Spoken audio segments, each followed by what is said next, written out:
We don't know how to defend against hypersonic missiles. Hypersonic weapons can be destabilizing. It creates an escalatory environment. It increases the likelihood of a strategic conflict, and it decreases the ability to defend against it.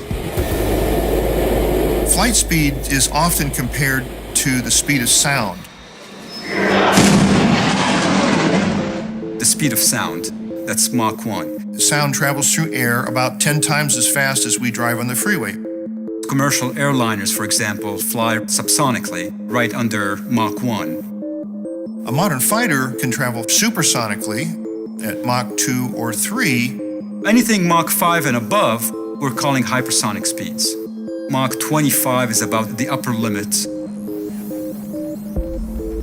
We do have space shuttles that go hypersonically, that go Mach 20 or 24. However, it's only flying hypersonically for a relatively short period of time. But technology is just now emerging, which will enable sustained hypersonic flight.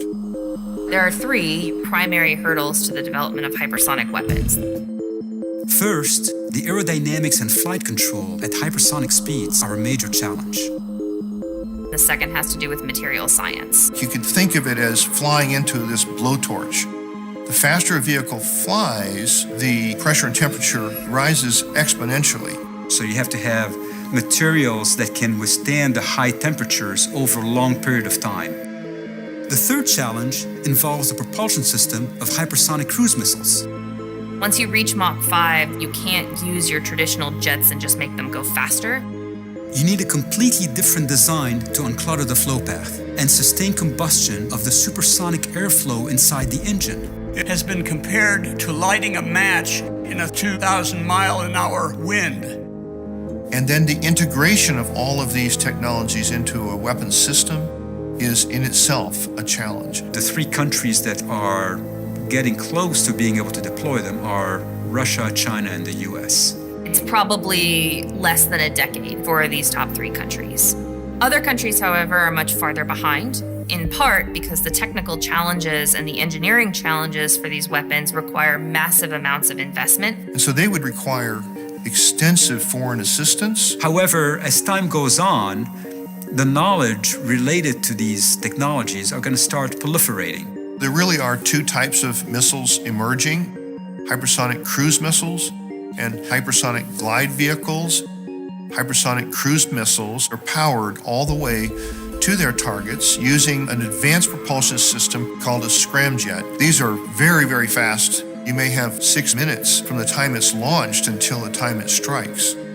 So hypersonic glide vehicles are just that. They're a very fast glider. The way it's launched is they put it on top of a rocket, it re-enters, then it flies on top of the atmosphere. It's like a plane with no engine on it, and it uses aerodynamic forces to maintain stability, to fly along, and to maneuver.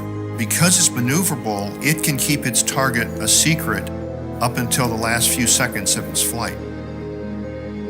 The current types of missile defenses are not adequate to defend against hypersonic missiles. Our whole defensive system is based on the assumption that you're going to intercept a ballistic object.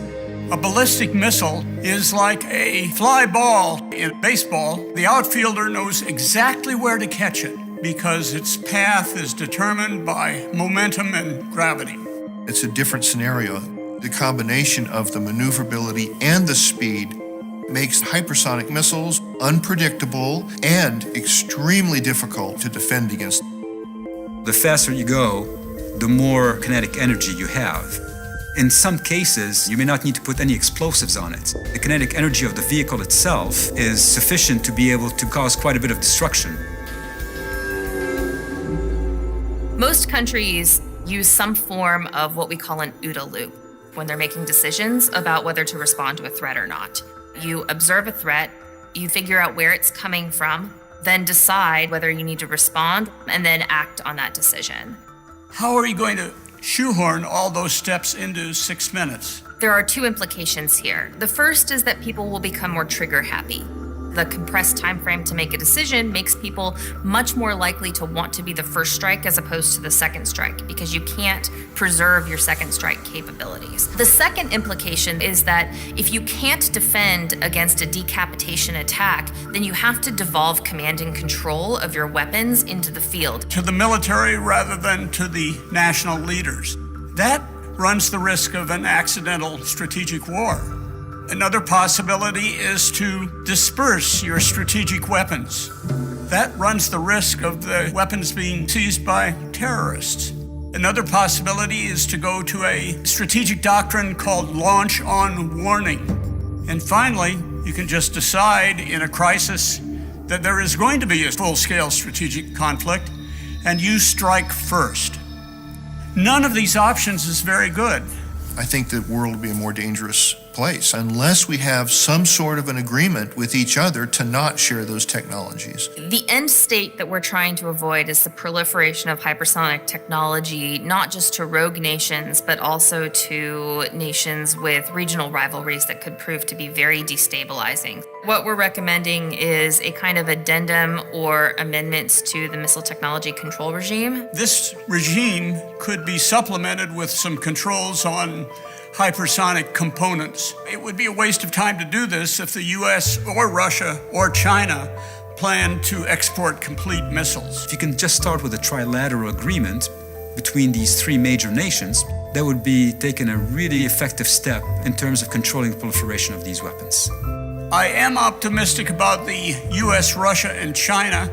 It's in their interest to do this, and there's time to do it. Not a lot of time, but a few years.